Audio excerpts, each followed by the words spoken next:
So vanoggend staan ons buite en dan staan ek en François aan praat. François sê sy mense sê by die werk as hy 'n langbroek aan het dan weet jy dis koud. So jy het die kortbroek en die langbroek man. Ek is ook meer ou vir 'n kortbroek en 'n T-hemp.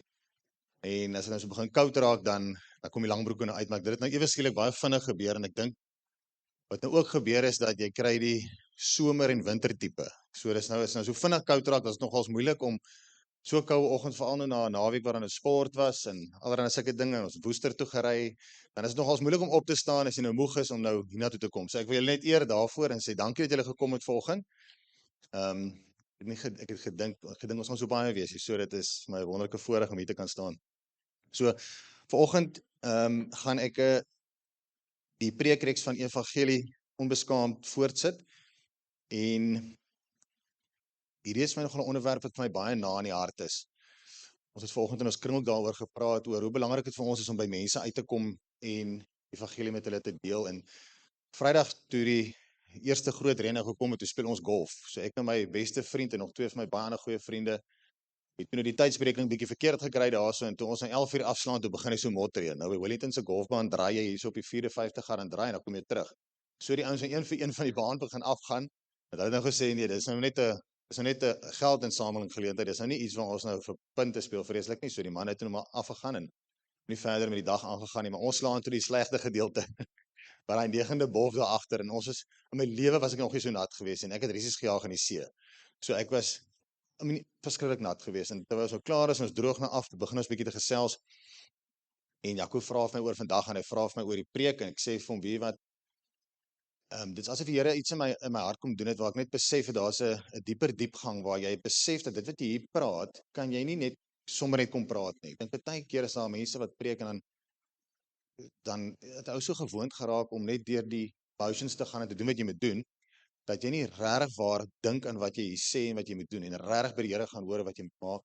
Dis 'n gevaarlike plek want dan kan dit nou wees dat jy preek oor 'n ding, eintlik is jy skyn heilig, want jy doen nog steeds daai sonde, so jy het dit nie regtig waar deel van jou gemaak. So ek het nogals mooi gaan dink daaroor toe ons klaar met ons natlywe golf gespeel het. Ek dink jy sê Here, ek verstaan ek regtig wat die evangelie beteken. Vir 2 weke lank daarin gaan skaaf om te kyk en vir die Here gevra dat ek die regte woorde vandag vir julle kan bring. So, my eerste vraag volgend is, wat beteken die naam van Jesus of Yeshua wat sy Hebreëse naam is regtig? Ja, hy is die Christus, yes. Redder, my vrou sê ek kan nie meer so lekker hoor nie. Redder, 100%, 100%. So Jesus is sy naam beteken, hy is die verlosser en hy is die redder. Dis wat sy Hebreëse naam beteken. So nou het ek hulle almal lekker wakker en reg het, so ek is van daai soort, ek gaan nou vir julle vra dat ons kan hierdie koue dag almal lekker op die tone kan hê. So die tweede vraag is, en hy is heelwat makliker is, wat is vir jou goeie nuus? Dink gou by jou, wat is goeie nuus? En dit kan vleeslik wees. So, kom Chris, wat is vir jou goeie nuus? Yes, iets wat jou hoop gee. Ek soek nog iets. Of ewige lewe. Dit is wonderlik en jy sê so weet nou, vat jy gedeel van my preek nou. So, ek soek nog iets. Kom gee vir my nog. Jacques, wat is vir jou goeie nuus? En die Here in jou lewe is. Natuurlik. Jacques, wat is goeie nuus vir jou? Iets wat jou bly maak. 100%. Dit is vreeslik geestelik. Goeie nuus kan iets wees soos 'n goeie dag se verkope by die werk. As ons 'n lekker groot dag gehad het by die werk, dan is dit lekker. Stap ou self met 'n spring, jy stap terug huis toe, as daar probleme was en ons kon dit uitgesorteer gekry het en ons fabriek het nou 'n stappie vorentoe gevat, dan is dit vir my goeie nuus. As my goeie nuus is dit goed gaan met my vrou en my kinders en die mense vir wie ek lief is, dan regtig 'n goeie nuus is vir my as ons stil baie toe kan gaan Desember. Dit is vir my goeie nuus. Dit maak my baie gelukkig. So die titel van vandag se preek is, wat is die evangelie van Jesus Christus nou werklik? Ons mag goed toe kom. Liewe Vader in die hemel, U is die koning, U is die waarheid, U is die lig en U is die lewe, Here. En Here, wat 'n voorreg om vandag hier te kan wees, Here. Here, ek wil sommer vandag bid en vra, Here, dat U woorde wat by my mond uitkom, Here, vandag op goeie grond sal laat val, Here, en laat die woorde wat by my mond uitkom, Here, van U af sal kom, Here, en nie van my af, Here. Here, ek vra dat U seën hier sal wees, Here, vandag. Ek vra, Here, dat U almal hier sal beskerm vandag, Here, en laat ons goeie vrug sal sien, Here, van wat U vandag vir ons wil sê, vir die naam van Jesus Christus alleen. Amen. Ek wil net dat ons die geheue verfris en nou gou kyk na HP se preek wat hy laasweek gepreek het. So hierdie reeks, elkeen van hierdie preke volg op mekaar. So mens moet nou versigtig wees dat jy nie een ou se preek nou ingaan wat na jou kom nie, en hooplik die vorige ou ook nie in jou nou gegaan het, tensy dan natuurlik nou 'n goeie oorvloei is van die ene aan die ene. So HP het laas gepraat van die verskillende evangelies wat daar is, en hy het so 5 van hulle genoem daarso. Ons almal ken die voorspoed evangelie, of in Engels eintlik beter is die prosperity gospels. Baie van jou groot megakerke in Amerika hou daarvan om die prosperity ding te dryf. Hulle sê ons moet geld maak, ons moet gesond wees, ons moet daai klas van goeders doen. Die intellektuele, die wettiese, die hypergenade ene, is ook 'n gevaarlike ene, en moralisme. Maar Paulus het in Galasiërs 1 gesê dat daar is net een werklike evangelie. Daar is net een. Dis die evangelie van Jesus Christus en wat hy vir ons kom doen het op hierdie aarde. Inteendeel, hy het dit baie sterk bewoord. HP het dit ook aangeraak waar hy dit 2 keer genoem het. En dan sê hy ook op 'n gedeelte waar hy sê dat alselfs al kom maar 'n engel uit die hemel uit en bring vir jou 'n ander evangelie of 'n ander woord as ek vir julle gebring het, laat hy verdoem en vervloek wees. So Paulus is ongelooflik ernstig wanneer hy dit sê. So wat is hierdie evangelie dan wat Paulus van praat? Evangelie beteken goeie nuus of blye boodskap, en dit verwys spesifiek na die boodskap van die verlossing van Jesus Christus, dat hy mens geword het, dat hy geleef het, dat hy gesterf het vir ons sondes en opgevaar het aan die hemel toe. Dis ook die benaming van die eerste 4 boeke van die Nuwe Testament, wat ons in Engels die Gospels noem. So opgesom het HP 'n baie mooi stelling gemaak waar hy gesê het dat God het mens geword deur Jesus. Hy het die lewe kom lewe wat ons moes gelewe het, en uit die dood kom sterf wat ons moes gesterf het. So vandag se preek wil ek oor 3 belangrike punte met julle praat. Die eerste een is waarom die evangelie. Die tweede een is wat gee die evangelie vir ons, en dan die laaste punt is wat is die effek wat die evangelie op ons behoort te hê. So ons begin by die eerste een wat sê waarom die evangelie.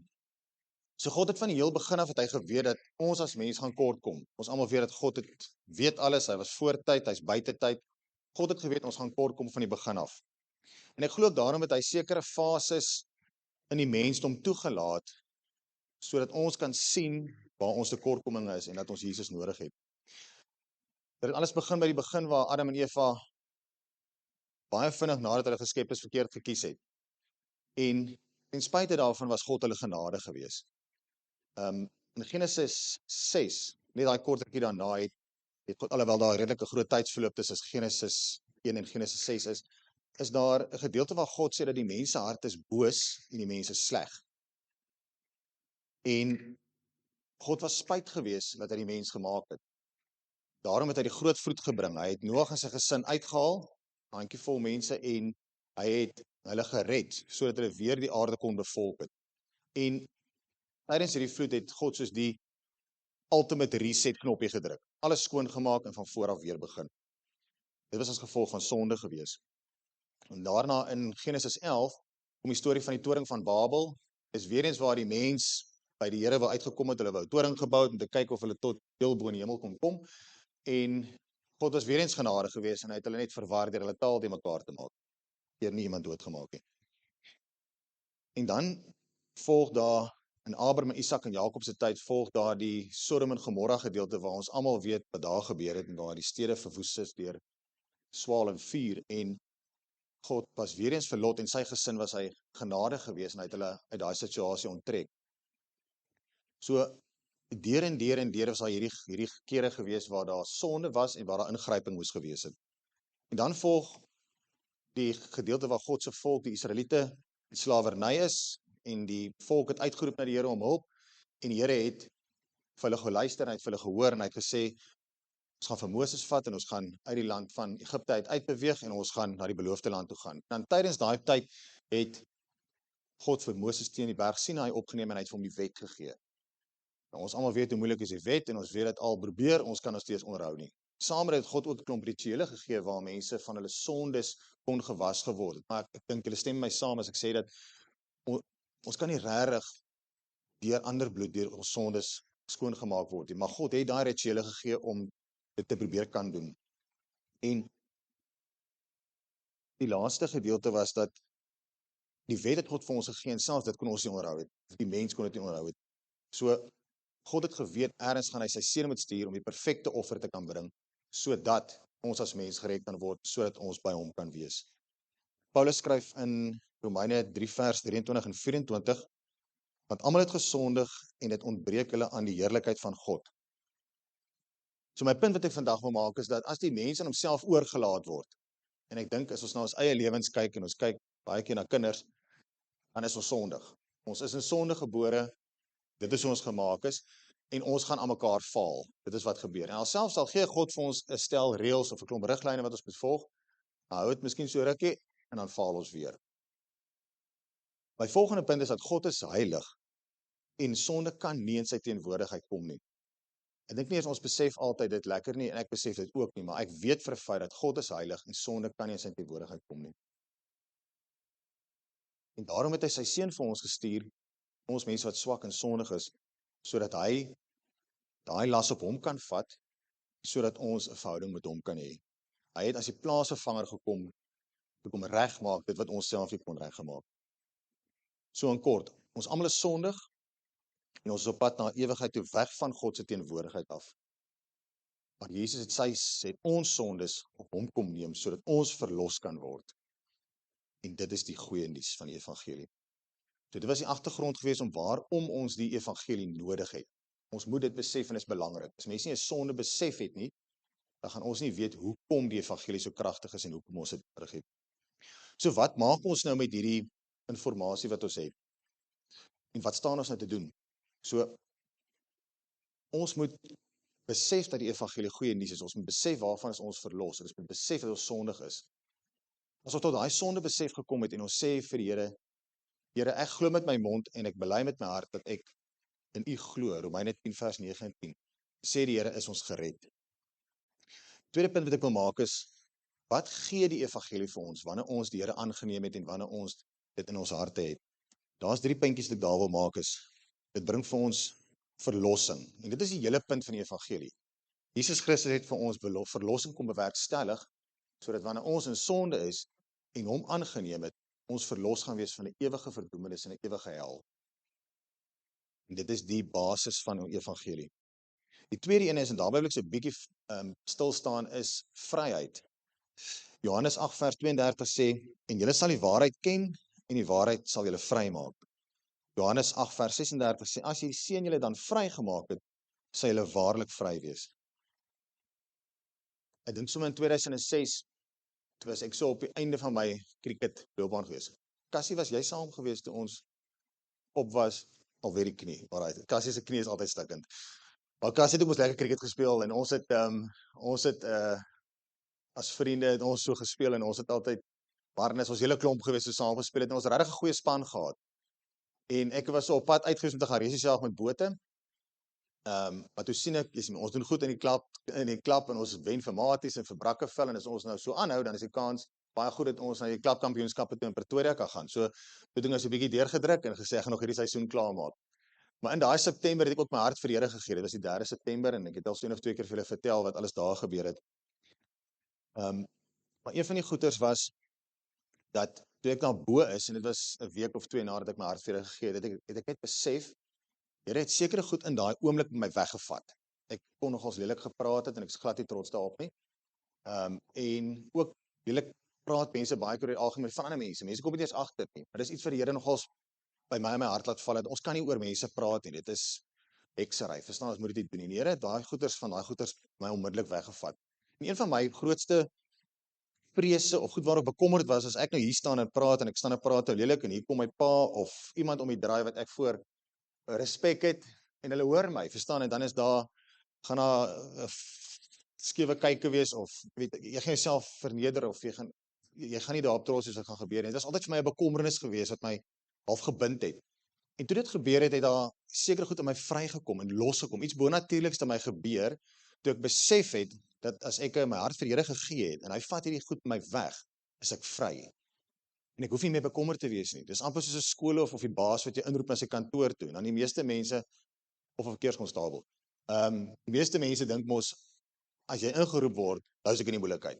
Of julle so voel nie, maar ek het altyd so gevoel, voor ek bekeer het. En nou kan jy op 'n plek kom waar jy kan sê, as die baas of die skool of my nou inroep, en ek is vrygemaak in Jesus, ek verstaan die evangelie, dan hoef ek nie bekommerd te wees daaroor nie. Ek gaan seker 'n verhoging kry, of ek gaan seker geprys word, of iets beters gaan gebeur, of die skole gaan sê, jy's 'n wonderlike mooi jong man. En dis wat gebeur wanneer ons vryheid verstaan en wanneer ons vryheid in die evangelie het. Baie keer lewe ons as gelowiges ook nog vasgevang in kettinge. Ons verstaan nie regtig waar daai vryheid nie. As ons die evangelie aanvaar het, dan gaan ons die vryheid verstaan en ons gaan dit kan leef. Ons is vry. Die derde puntjie wat ek wil maak onder wat die evangelie vir ons gee is, die evangelie regverdig ons voor God. Dit is vir my so 'n mooi punt hierdie.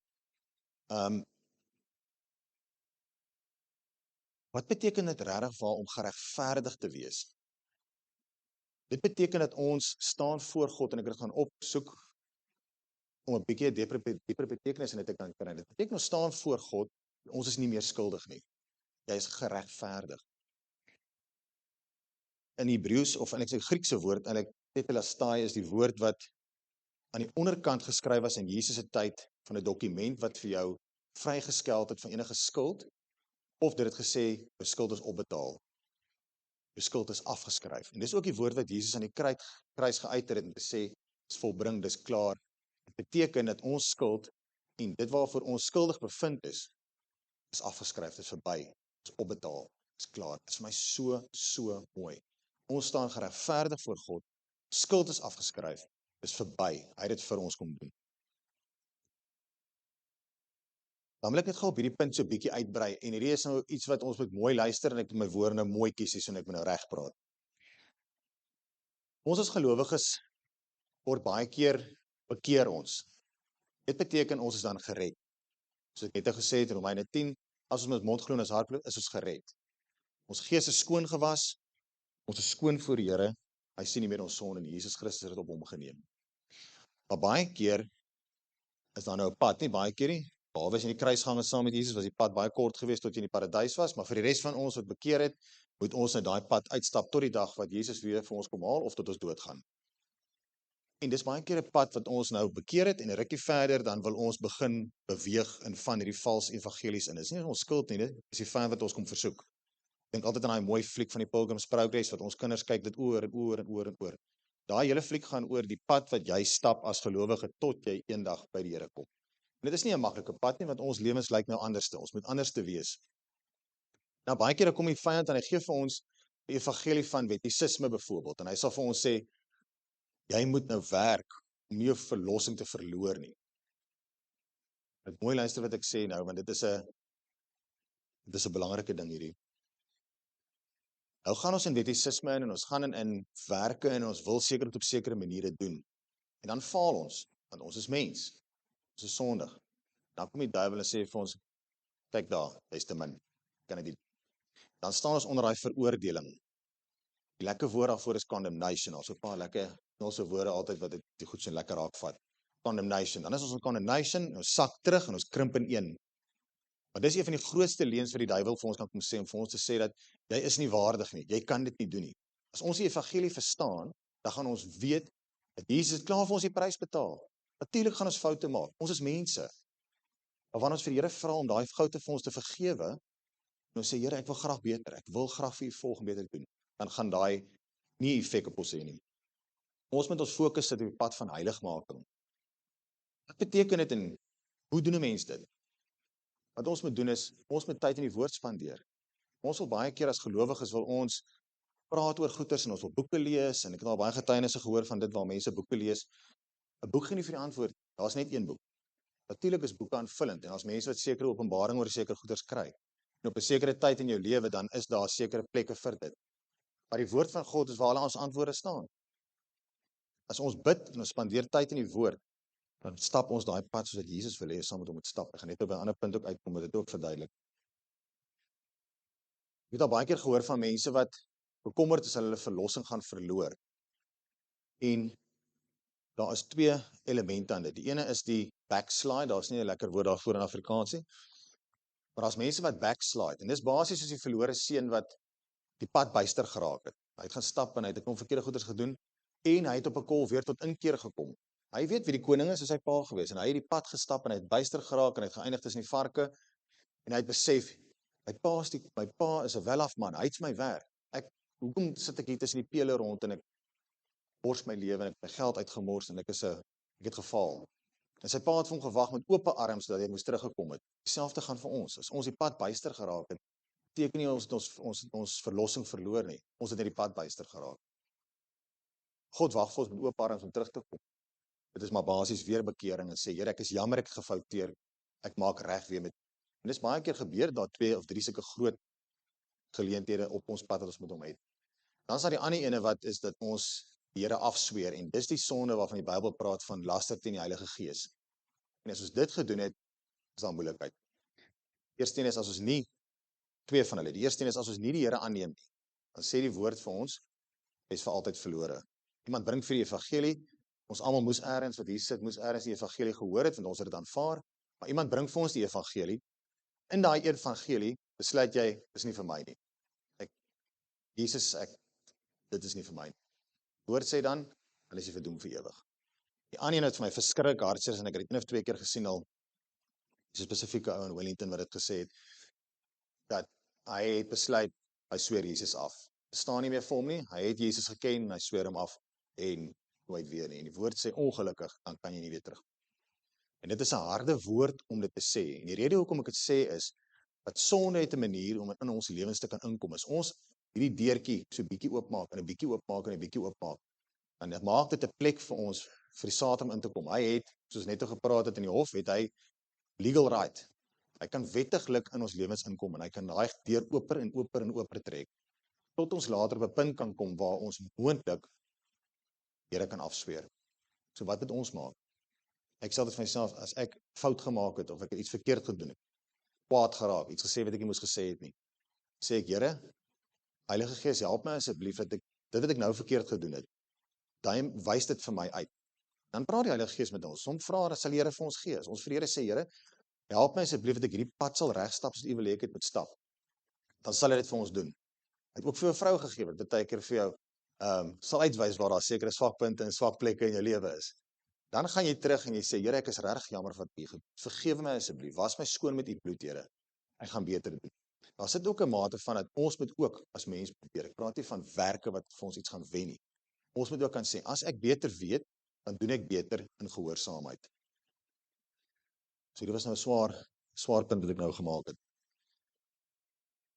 Ek wil ook, as ek dit besef, wat Jesus aan die kruis vir my gedoen het, as ek regtig waar besef, hoe hy basies doodgeslaan is, hoe die dorings wat so spykers in sy koppe gedruk het, hoe hy kaal aan die kruis gehang het, en hoe hulle hom nie eers sy bene hoef te gebreek het nie. Hy was dood gewees nog voordat dit kon gebeur.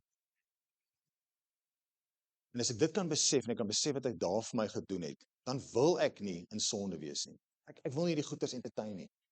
Ek wil graag die regte pad stap, want ek wys vir hom dat ek verstaan wat hy vir my gedoen het. My vrug moet ook so lyk. En ek preek nou volgende nommer 1 vir myself. Die derde punt wat ek wil maak, en dis die laaste punt, is wat is die effek wat die evangelie op ons lewens behoort te hê? Eerste plek, hoe die evangelie vir ons versoening bring tussen ons en God. Efesiërs 2 vers 8 tot 9 sê, want uit genade is julle gered, deur die geloof, en dit nie uit julleself nie. Dit is 'n gawe van God, nie uit die werke nie, sodat niemand mag roem nie. Dit is vir my so 'n mooi skrif. Dis net genade. Dis nie ons wat onsself gered het nie. Ons moes die keuse gemaak het, ja. Ons moes. Maar partykeer is daai wat met jou gebeur so groot, jy het amper nie 'n keuse nie. Jy moet net sê, Here, ja, hier is ek. Vat my. Die tweede skrif sê, is 1 Johannes 1 vers 9, en dit sê, as ons sondes bely, hy is getrou en regverdig, om ons die sondes te vergewe, en ons van alle ongeregtigheid te reinig. Dit verseker ons as gelowiges van God se genade en vergifnis, wat lei tot vrede met God en vryheid. Het nou gepraat oor vryheid. Die effek wat die evangelie moet hê, is dit met ons lewens radikaal verander. Dis vir my nogal 'n belangrike punt. Baie keer is ons as gelowiges bekeer, maar jy kan eintlik iets sien nie. Dit het nie eintlik veel verander. En in Romeine 12 praat Paulus vers 2 wat hy sê, julle moenie aan hierdie sondige wêreld gelyk word nie, maar laat God julle verander deur julle denke te vernuwe. Wanneer ons die evangelie aanneem, moet daar 'n totale omkeer wees van hoe ons is. ons vrugte, wat ook soos die vrugte van die Gees is, daai vrugte moet vir mense wys dat ons lyk nou anderste. Ek het so gelyk, ek het so gemaak, nou lyk ek anderste. Daar moet 'n verandering wees. Mense moet kan sê, is iets in jou oë, iets is anderste. Woord sê ook, ons sal geken word aan ons liefde vir mekaar. So ons as gelowiges moet mekaar lief hê. Ons kan nie mekaar baklei en mekaar vassit nie.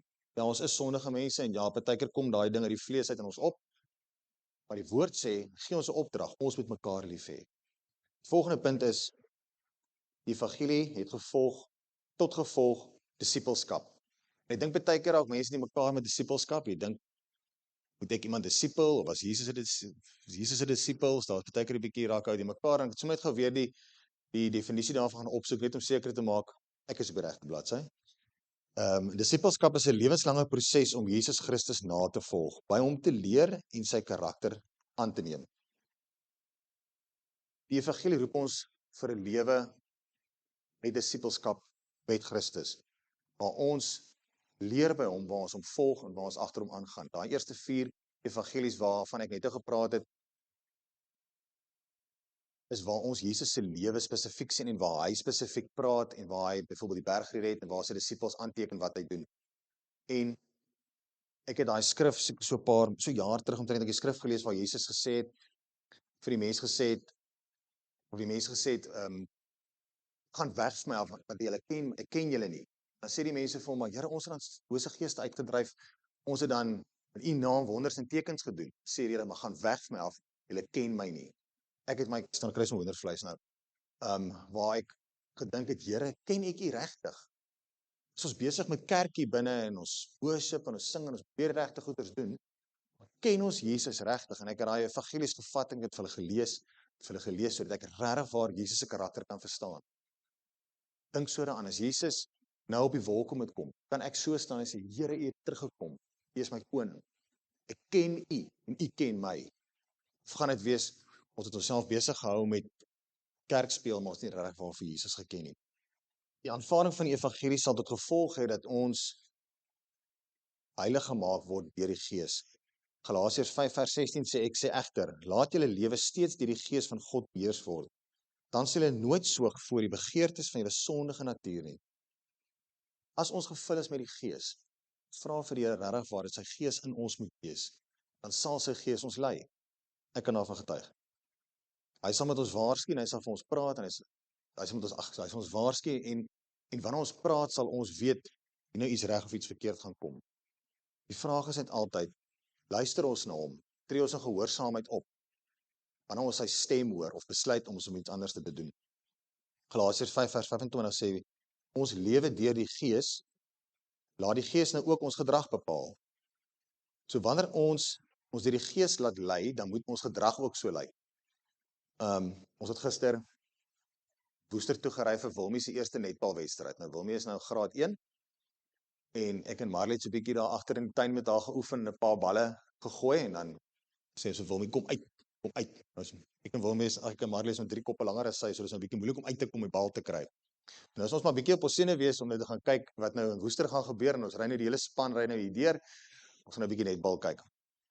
En so staan ons agter die heining en dan is daar so 'n bankie en hier sit 'n nou mooi sê 'n ou oom hierso, so 'n bietjie knorrig lyk, maar ons het nie notisie van hom gevat nie. Dis nou 'n klomp mense wat teen die drade staan. So staan Stian nou so skuins voor die oom. Oom kan nou nie sien daar nie. En hy het nou vir hom tussen die geraas het en iets formulik gesê en ons is so 'n bietjie ontsteld. En iemand sê vir my maar die oom was nou lelik met Stian gewees. So sê ek, oom, wat het nou hier gebeur? In die stemtoon. En die oom was reg vir my gewees. Hy sê vir my, is daar 'n probleem? En hy eindig hom so met, En binne in my staan daar so iets op, want ek was een of twee, ek was altyd 'n baie vurige jong man gewees, maar toe die Here my hart gekry het, ek baie rustiger geword. Maar daar's nog steeds so 2 of 3 goed wat my so bietjie manlik laat voel. Een van hulle is my vrou en my kinders en die ander een is my geloof. So toe moes ek nou hier diep grawe. En daai skrif kom op van take every thought captive and under the obedience of Jesus. En ek kon vir hom antwoord, oom, is alles in orde, ons sal skuif. Op 'n mooi manier, nie sarkasties, op 'n mooi manier. Maar dit was waar 'n voorbeeld van waar gees en vlees te mekaar kom bots en waar ons moet kies om in die gees te wees. Gees sal ons heilig maak oor tyd. Ek sien Sofia lag. Dit was nie maklik geweest nie, maar ons het dit gedoen gekry. Ek staan en dink vanoggend ook in die bad as dinge aan. Nog 'n stap verder is natuurlik om te sê, oom, ek seën vir oom, om staan oom reg voor my en hoe kyk oom hierdie wedstryd. Ons is amper daar.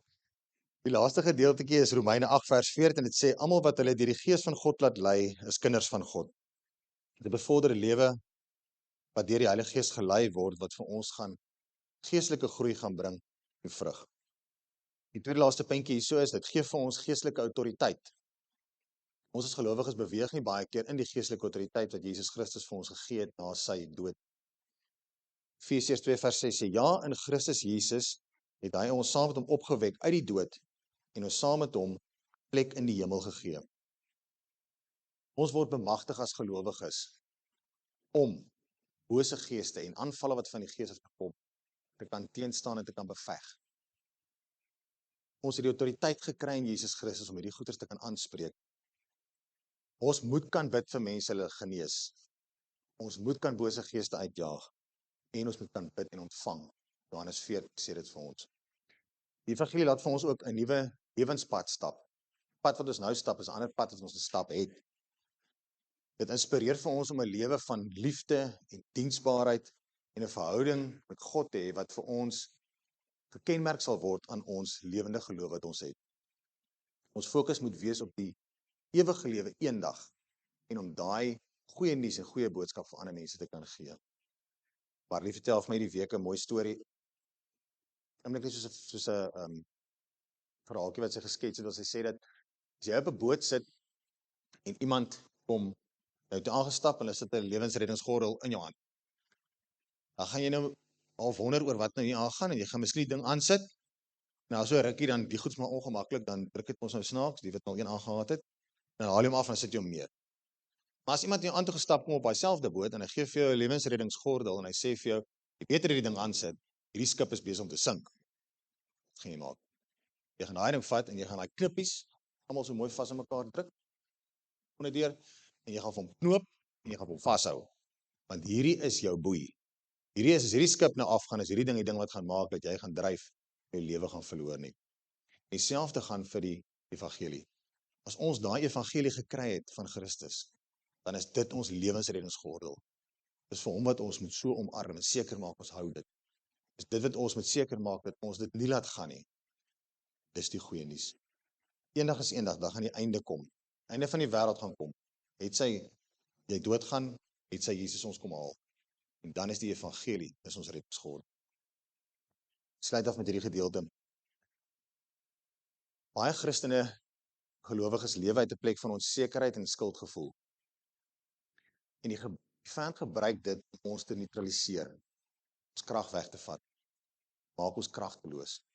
Maar as ons verstaan presies wat Jesus Christus vir ons, met ander woorde die evangelie, dan sal ons vanuit 'n plek van aanvaarding lewe en nie veraanvaarding nie. Ons gaan lewe uit 'n plek uit waar ons klaar oorwin het en nie hoef te werk om ons verlossing te kry nie. Ons gaan nie bang of onseker wees nie, want ons is klaar gered. Ons gaan ook nie skaam wees vir die naam van Jesus Christus nie, en om dit vir ander mense te vertel nie, te leef nie, want ons weet wat ons weet. Ons weet die goeie nuus, is dat Jesus Christus vir ons gedoen het.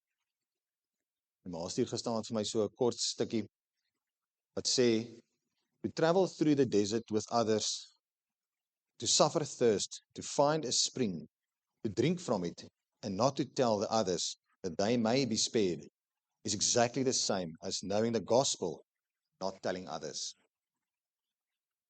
Nogal geraak. Aan die begin het ek gevra, wat is goeie nuus vir jou? Ek het 'n klomp mooi geestelike antwoorde gekry. Vir my is dit roomys en stilbaai. En dan kry ons nie net goeie nuus nie, ons kry die beste nuus. Die beste nuus wat die evangelie van Jesus Christus is. As ons dit verstaan, en onthou, dit is nie net nuus nie, dit is 'n konsep, dit is 'n gebeurtenis, dit is 'n persoon, Jesus. Dan gaan ons anders te lyk. Ons moet daaroor dink, ons moet mediteer daarop. Die belangrikste is, dan moet ons dit deel met ander. Jy mag miskien die enigste persoon wees in 'n omgewing waar daar niks van Jesus is nie. Mense het 'n geneigtheid om mense dop te hou en te kyk hoe lewe hulle. Want praat, soos Engelsman sê, talk is cheap. Maar hoe jy lewe, wil baie keer mense dop hou.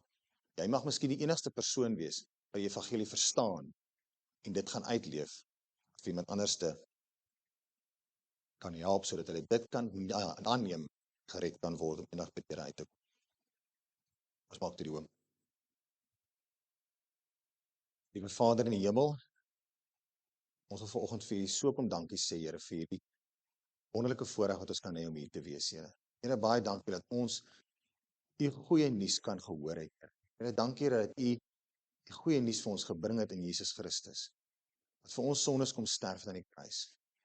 Wat vir ons so lief is, dat hy alles wat op hierdie aarde verkeerd gebeur het, en nog verkeerd gaan gebeur, op hom geneem het, sodat ons verlos kan word, Here. Here, ons aanvaar hierdie wonderlike nuus, Here.